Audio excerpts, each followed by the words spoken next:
Have you been wanting to build stronger, deeper relationships with clients while setting yourself up in the position to receive more leads?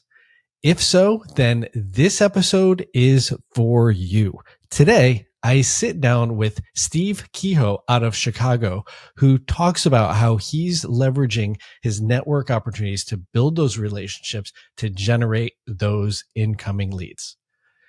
Before we get started, if you find value in content like this, go ahead and hit that subscribe button now. And as always, I'm your host and referral partner out of San Francisco, Shawn Kunkler. Thanks for joining me, man. Appreciate it. Thanks for having me, Shawn. Been looking forward to this ever since you asked me to come on. I know we met up at an event in San Diego, randomly of all places. I'm out of San Francisco and your business is out of Chicago. And dude, we hit it off thanks to Charles Celicia out of Florida, who made the introduction. And I was like, man, you got to be on the show. It's just going to be fun to riff with you. So thanks for doing this.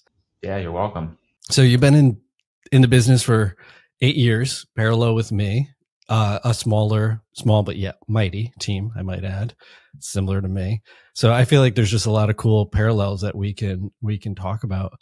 But let's kick it off with, it's a new year, new projects, new endeavors. What are you most excited about in 2024? Good question. Everybody kind of does like the business planning in the fall. And I did the same. I said, what do I want to accomplish in 2024? And in the past, I've done, some metrics, right? Like I kind of came up in the industry with like, you can always do better. You can always do better, more. And I've pivoted a little bit. And part of that's perspective. And part of that's market driven. I don't know how your business has been, but since 2016, when I started in the industry, it's been just like, I've improved business every year, more and more, production. And so 2023 was a step back, and that's primarily interest rate driven. But it was still a good year. And so going into 2024, what I decided is kind of a recommitment to business is what is the next step. And for me personally, it's recognizing where is business coming from, and then also how can it evolve. And the piece that I want to lean into in 2024 is a little bit more quality relationships and putting myself in rooms where I'm meeting those quality relationships. So it's heavy event driven. And then the other portion is leaning into working with development. And I might have touched base on this earlier, and part of that is for sales and whatnot, but part of it is just like I have a personal interest in it. So why not follow that tangent interest of what we do on a day to day? And I sell new development, so I'm kind of interested in scratching that itch in what more can I learn to possibly do a development in the future. It's interesting, the first part about setting your business plan up and your goals for the year. I had just recently an amazing conversation with my good friend Jen Furland, and she was saying with her business plan, she's not metrics driven, and so she essentially organized it as more of an activity sheet, whereas these activities are incredibly important to my business, and I just need to keep these top of mind and do these, and thus the business follows.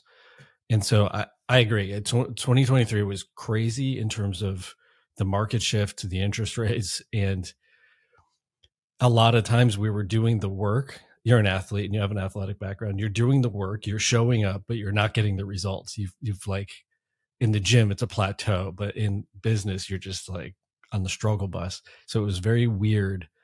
Whereas, so you can't just rely on these lofty big numbers, but I just need to go back and keep doing these basic things.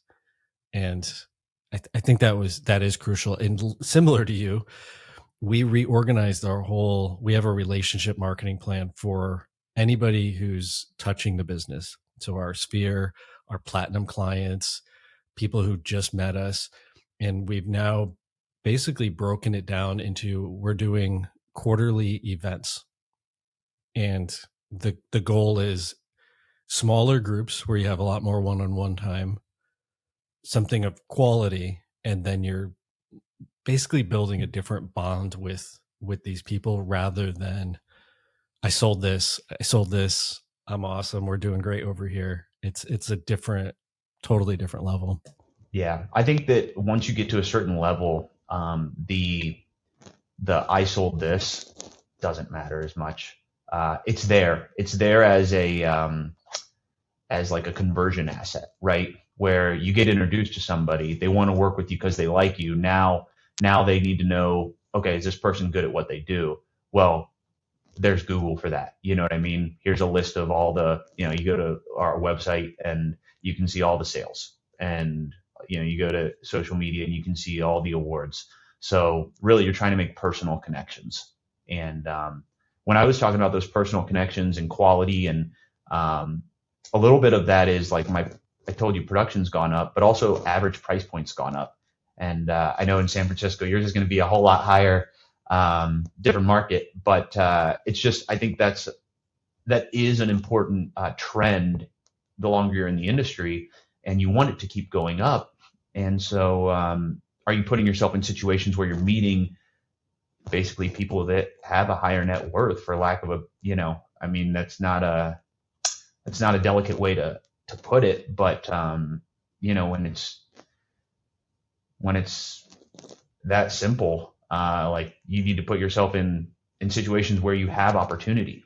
That's kind of how I see it with these different events, and going to restaurant openings, and going to different galas, and uh, you know whatever black tie event you can go to. I have fun at those too. I like looking sharp. So it's fun for me. It's fun for me, but also it's business opportunity. I'm laughing because I'm imagining you busting out your custom suits, rolling up, looking dapper, just making those connections. Yeah, it's. I had a conversation with Jess on a couple episodes ago, and I think it was Jess. I don't remember now, but she was basically saying that luxury isn't a. People always say agents are, oh, I want to work in the luxury category. There isn't necessarily a luxury category. There's a high price point, and then you have high, to your point, they're high net worth individuals. And then the luxury per se is, where do those high net worth individuals hang out? And put yourself in those environments to be around those people and make those connections. And I it's not just about luxury property, it's about the person and how they fit into the world, because people who have extremely high net worth, they hang out and they do different things in their free time. Right. They go to galas, they donate money, they go to crazy high-end Sotheby auctions, and that's who you want to connect yourself with. And they also connect themselves with the elite trust attorney, the elite divorce attorney, and so if you can network with those individuals too. So I really appreciate that strategy.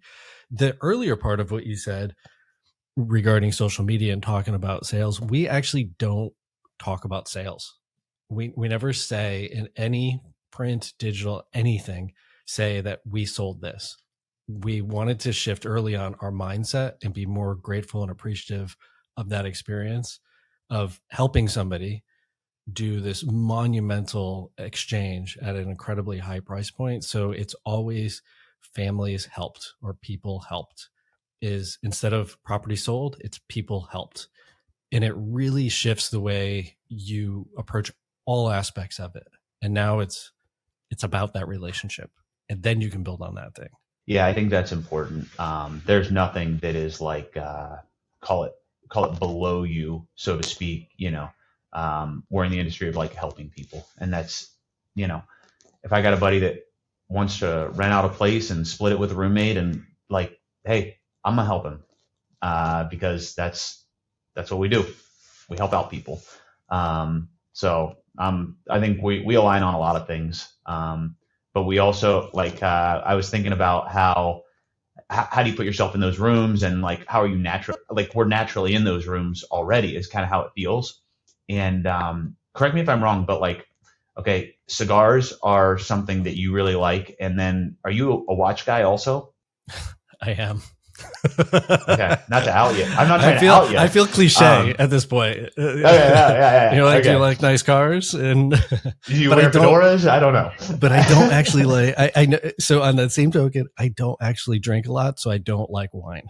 Okay, well, okay, well, yeah, and I mean the thing that I would, I lean into is like kind of highly allocated whiskeys. And so like picking out barrels and like doing different tastings and kind of just it's a small community and you get plugged in with that community, and it's very similar, right? But find what you like to do and you're passionate about, and it kind of aligns with the rest of my life. My business is not something I try to separate in any way. It is like very much interwoven into my life. It is who I am, and I try to just be consistent across the board. So it just lines up nicely that I've got clients that like whiskey, and I've got people that I've met through whiskey that need to buy a place, and so it all works together seamlessly. And maybe that's how some of your watch conversations go, or some of having a cigar at a bar or something. You just never know what might strike up some type of conversation, and that's always kind of like I guess a fun tangent to go off on. And you make a really great point with regards to networking. Is you're there for this thing, whiskey, cigars, maybe it's a ballet, who knows? And then the conversation starts. 9 times out of 10, don't bring up real estate. 9 times out of 10, they're going to say, "Oh, and what do you do with your day?"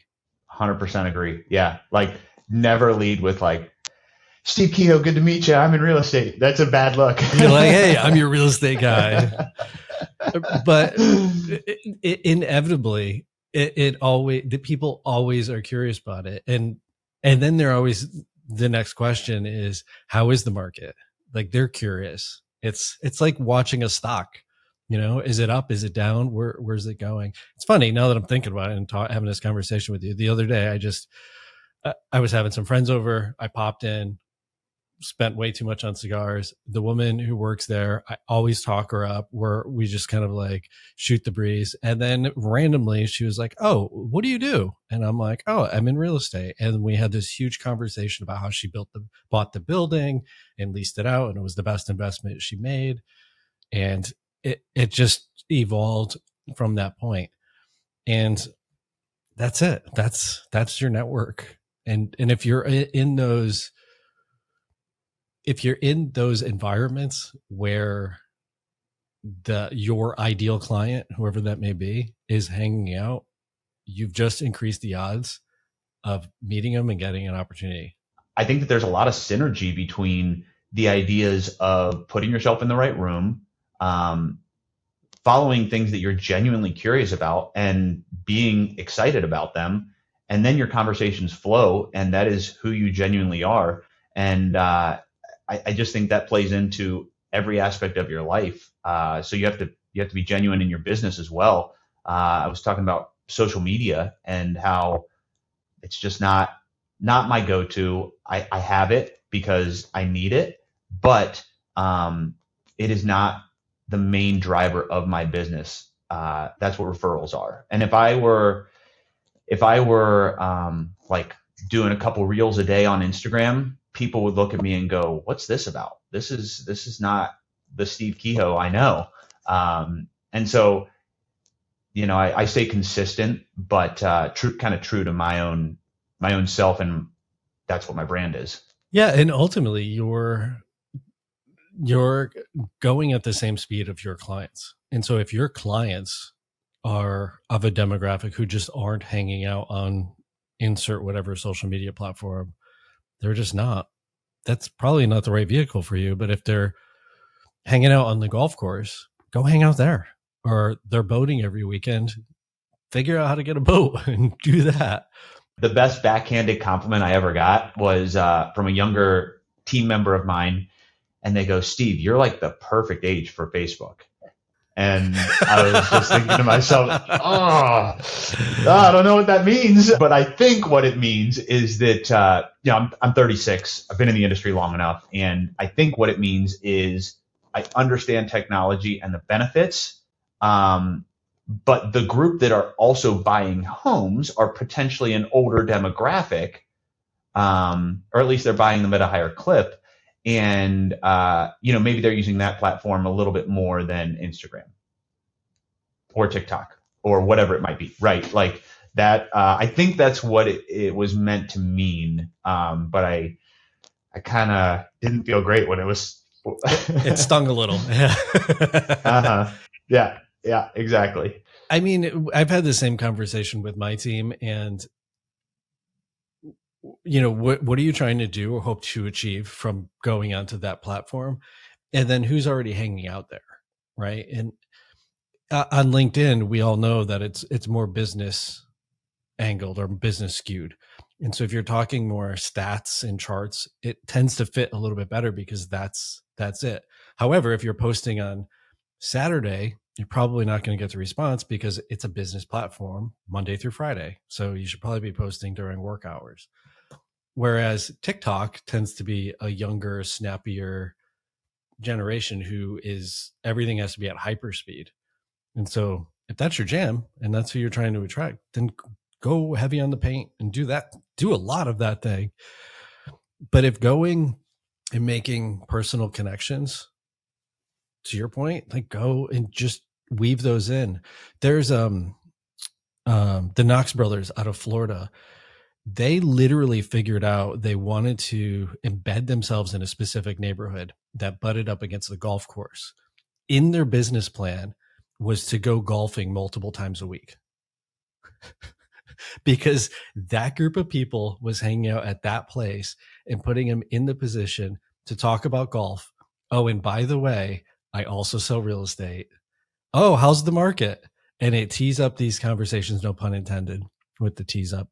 And it set them up to actually within 12 months, they were able to literally dominate that entire neighborhood of being the number one sales team in that spot.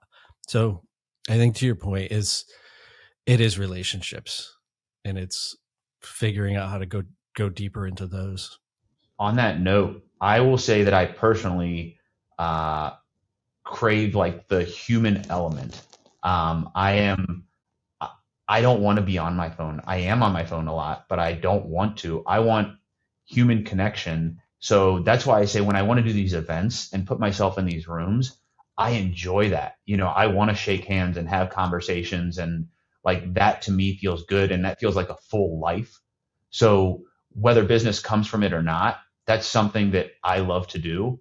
And I just think that that's something that's going to happen more and more in 2024. I'm being a yes man. I'm saying yes to opportunities. I'm saying yes to going on a trip and going with different people. I'm saying yes to, somebody. I have reached out to contacts of mine and said, hey, if you have any events coming up, I'd love to go to them. So the lender I work with, for example, said, actually, I didn't think about it, but you would really benefit from this financial planners event that we do. There's not any realtors that come, but if you want to hang out and meet some people, I go, yeah, that's the kind of stuff I'm looking for. That I just want to meet new people and have some great conversation, because that's a fuller life, business or not. That's a good way to live. Yeah, I mean, it's all we do is help people. And so making those connections and putting yourself in that position, you can help more people. And I love that you made your mind up, this is what I'm going to do, and you just started calling people and asking them, are there any events that you have that I can go to and attend? That's such a smart way to do it. And again, if that type of event aligns with your ideal client, you're halfway home at that point. And you just need one really good connection. And we're both in cities. The number of people one individual knows is ridiculous. And who they know is even more ridiculous. I think San Francisco actually has, for cities in the US, we're number 3 right now for the most billionaires. That means somebody in the city also knows them. And so earlier you said there's no price point that's below you. It's 100% true, because you help somebody purchase that studio unit that's not a record sale for you and maybe in the for the low end, but they could also know or be related to or connected to in some way this other person. And so if you just stay in flow and build these relationships, it pays dividends. I have like the perfect example. And sometimes here's what I'll tell you is you don't worry about business. Again, just worry about like, hey, doing cool things in life.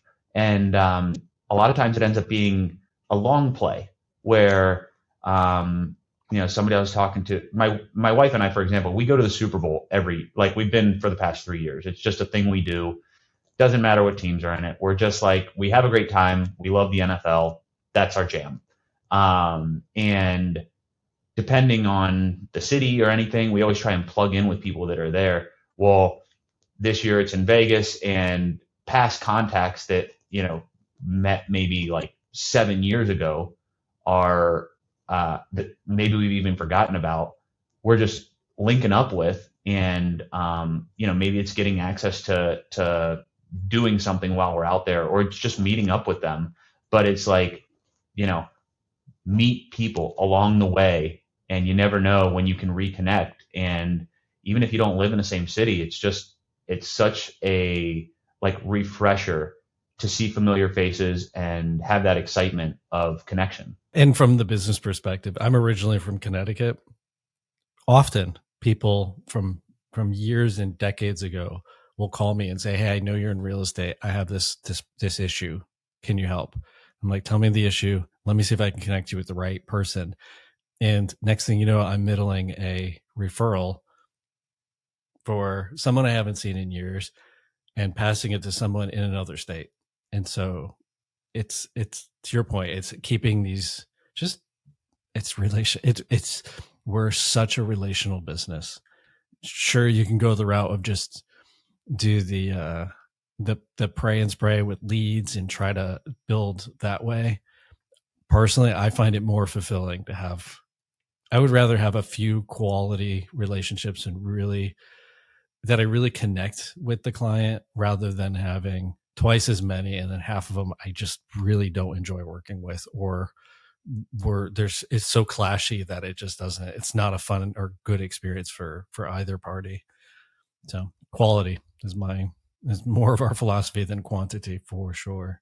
Big time, big time. I mean, I'm aligned with that. Uh, it's easier said than done. I think given like we've both been so, I don't want to speak for you, but like been so fortunate in just who we know, right? Because our clients they're how we're able to do what we do. And so, I've had friends that look for jobs and they worry about degree or certification, and that does mean something, but it's who you know is going to get you so much further.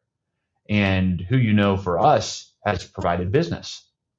And I just feel like we've been very fortunate. And so when we have the luxury of saying quality over quantity at this point in our lives, because like we perhaps you hustled and grinded at an earlier stage and you met a whole bunch of people, and like that gave you the luxury that you have today of going, hey, I don't have to meet 100 people this month.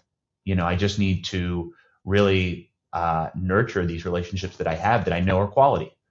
So I guess I go back a little bit, not to be like an apologetic or anything for the success that you and I have had, but just saying that we've hustled and it is a luxury, and I'm grateful to know the people that we know, because like without our clients, we can't have a business. You can be a great realtor and not have good relationships, and you're not going to have a good business. People tend to work in an area and you bounce off of the same people, and we all know the agents that leave a trail of broken glass and we avoid them.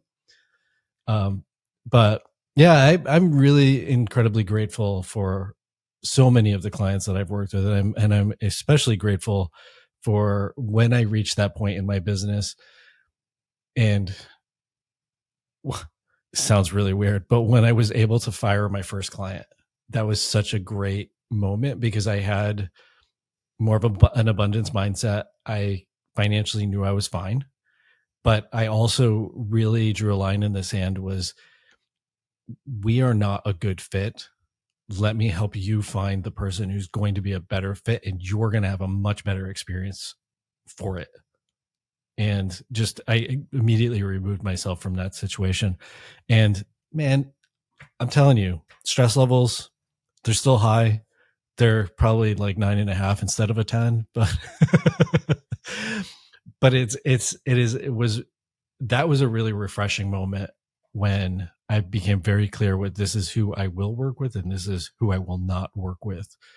And then it just frees you up to be more present with events and people and opportunities and just more attentive rather than that burnout, frantic, anxious. Like when that person calls you, you get that pang in your stomach and you're like, oh, I really just don't want to take this call right now. There's not a perfect blueprint for realtors. There's, tens, hundreds of thousands of realtors, right? And everyone's like, well, if you just could you lay it out in just a simple paint by numbers? Here are the activities to do, and here's what works. And there's not one. Everyone's is different. Everybody has different stuff that works. That's fine. But one question I have for you is in kind of setting yourself up for success. And you said you fired a client. Do you also put up some boundaries for yourself on like, hey, I'm not going to answer a phone call at 10:30 at night, or do you have some of your own thresholds that you've built in? 100%. Yeah. And clients, I will let them know. I think that's one of the skills that I was able to develop is right out of the gate, first meeting, I'll tell every single client this. There are going to be hard conversations that you and I don't want to have, but I would rather be upfront with you getting this information rather than you getting frustrated or upset after the fact because you weren't able to make a decision with your eyes wide open. And if this is not the person that you want to have on your team, then I'm not it. And so I frame it as I will be direct with you. I'll be kind and caring and nurturing as I share it, but I'm going to give you that information. And so I will let people know I go to bed at 9:30. If I'm at an event for my child, I am not picking up the phone. I may text and say I'm unavailable. I'll call back in an hour. Of course, let me just of course this. If the deal is going sideways and it needs my immediate attention, of course I'm going to walk outside and take the call, and I'm going to do that on a random Sunday, though escrow is not blowing up on Sunday because they're closed too, along with the banks.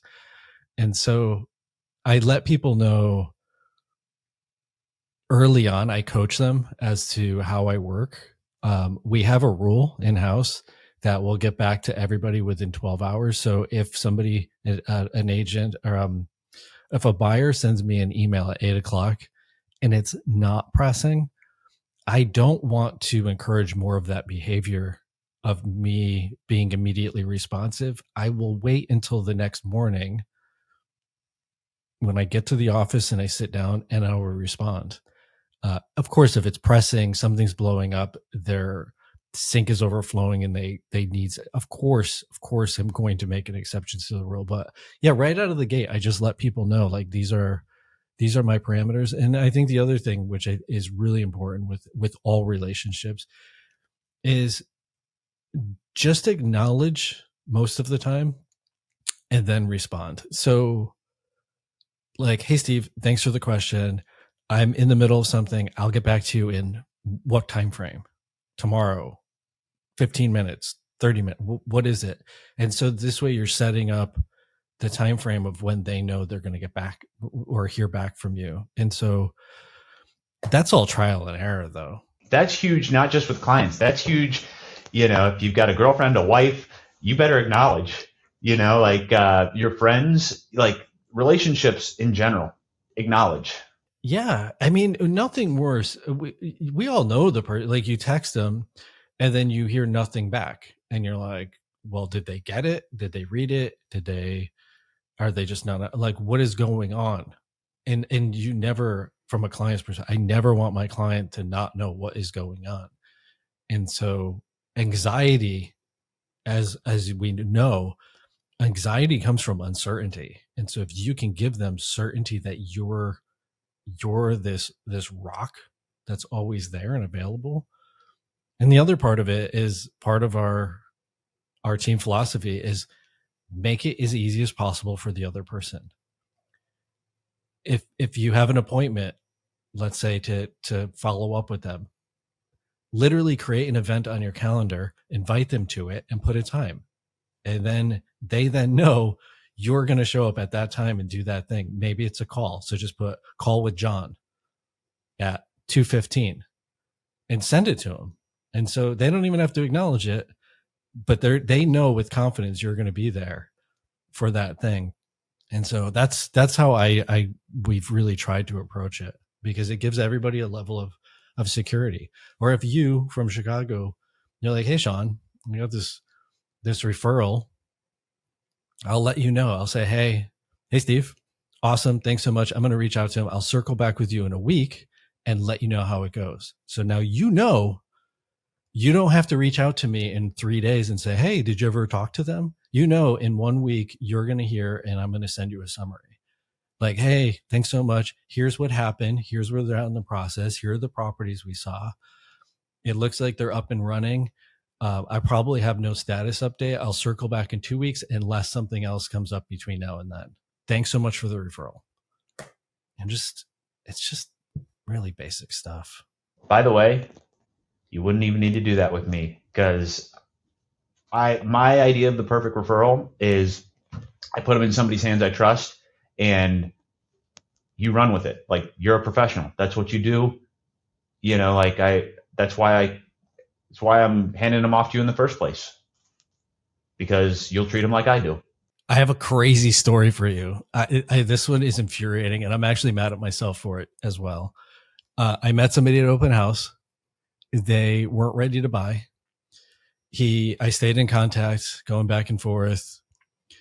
They pinged me probably 6 months later saying, hey, we want to buy a property in Tahoe. I said, great, let me tee you up with an amazing agent up there.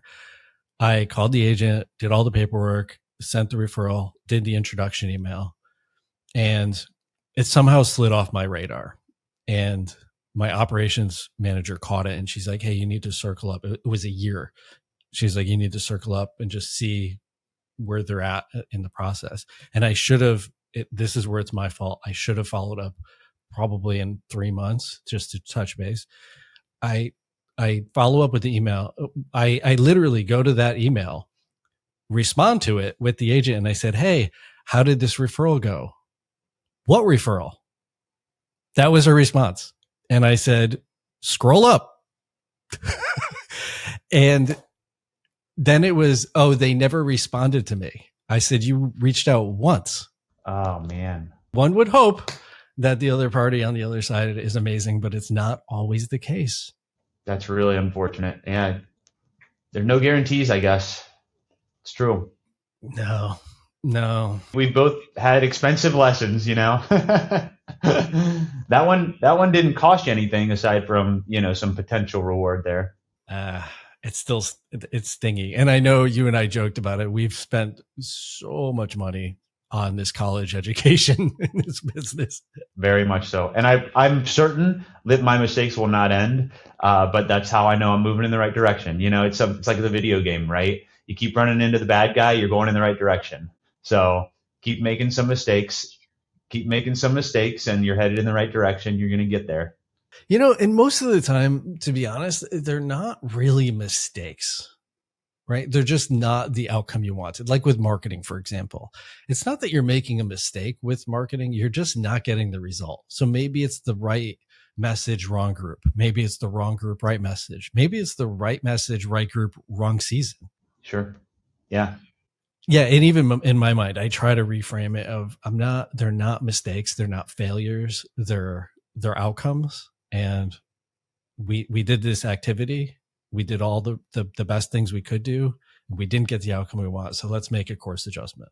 Yeah. Find what works for you. There's, like I said, some people crush it on social media. they'll tell you that's how you should run your real estate business. And some people do very, very little and they still do great. So there's two different ways. Some people, another example, or in my earlier days, I went to a conference and one guy that crushes it, I think in like the Phoenix, Scottsdale area, is huge on mailers, postcards. Well, I thought I can do that. I'm willing to do the investment. I see long-term investment as a way to do business, and I understand that, and I'm okay with the risk upfront. Man, I did postcards for. I've had them work in some scenarios, and then I've had a lot of wasted money where I farmed, an area for a couple of years and just not much going on there. Um, and so you live and learn, and you spend money in different ways, and just like you figure out what works, you figure out what doesn't work, and uh, it'll it'll eventually play itself out where you fine tune. It's kind of, what it's like. It's like you grow up and uh, you go through awkward phases, right, of how you look in life, and eventually you start to settle in to how you're going to present yourself to the world, right? Like you're not growing a goatee tomorrow. That's not going to be the look for you. Or you're not growing a mustache tomorrow, or you're not going to grow your hair long. Like you curate what is your best presentation in life. Wearing a suit, wearing a t-shirt, right? All different things. And so I think your business is the same way. Like you maybe go through awkward phases. You eventually curate what is the best way for you. And it's different for different people. Sorry, I'm like super into parallels, and I like athletics as well. I could parallel real estate or any part of my life to athletics like so easily. I do all the time. And fascinating enough, most of the really top performers were professional, like you, D1, or like they have something going on where they had that level of discipline in their life. But I really appreciate what you're saying about that, because you're right. I spent God knows how many thousands of dollars on farming and had literally zero effectiveness, and then made some adjustments, stopped doing it, did something else, and poof, I get a lead. And I'm like, oh my God. And so, yeah, I mean, I think you can't be afraid to try things. You have to obviously do it intelligently with your budget and manage your finances, but try things. And until you find that right tailored approach. Yeah. And there's different times to take different risks. Like you just said, depending on budget and where you're at and how much time you have. It's not just, man, it's not just money that you can allocate toward, let's say, lead generation or new business. It's how much time do you have, and how much time do you want to allocate, right? So I told you, I figured out what works for me, and that's leaning into the people I already know, referrals from past clients, referrals from other realtors in different cities, and then FaceTime, and relationships with people. And that's what works for me. So that's what I'm leaning into more and more. And will I find the like, get rich tomorrow kind of thing? No, but I'll have a life I enjoy and a business that's still thriving, and quality relationships across the board. So, that's going back to the athletics piece. I went to Ohio State, and a common or popular quote there is "You win with people," and that was just like driven into me. And so that's something that I've carried across is just like you win with people. So get the right people around you. That's actually the perfect way to end cap this entire episode. Thanks, man. This was a lot of fun. This flew by. Love it. My friends and teammates would be proud, No, I appreciate you having me on. It's been a lot of fun. I feel like we could talk for hours, to be honest, about different topics, and really grateful for the opportunity. And as this podcast, I'm really impressed with how you've done so far. This thing's monster, and if I get somebody listening to this one, I'll point them in the direction to listen to other ones too. So appreciate you having me on, and really grateful for the opportunity. Yeah, man, I appreciate your time, and I always enjoy our random riffs and conversations that we have. So until next time. All right, thanks again, Shawn.